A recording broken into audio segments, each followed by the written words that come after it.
So heart failure survival rates, despite the fact that the patients in India, they have a younger age of onset. As I just told you that the age of onset of these patients are 20 years younger as compared to the West.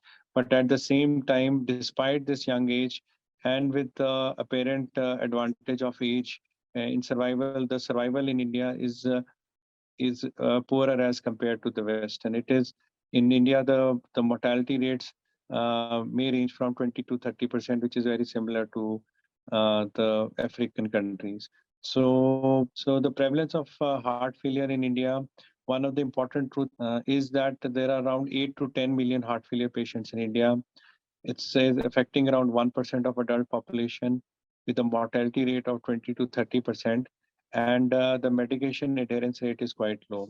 India has a relatively younger population of heart failure, and incidence of heart failure in diabetic patient were up to the tune of 54%, and hypertension incidence in heart failure is up to 42%. So 5 years, so as expected, the median survival at 5 years and around uh, 3 years would be expectedly low.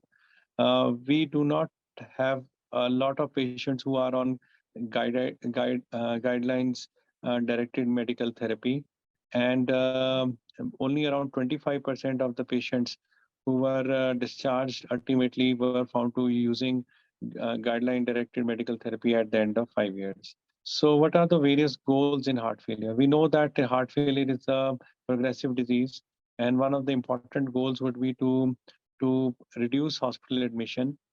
It is also a disease associated with high mortality. So the second goal would be to increase the survival. And the third goal would be to give the people a better quality of life.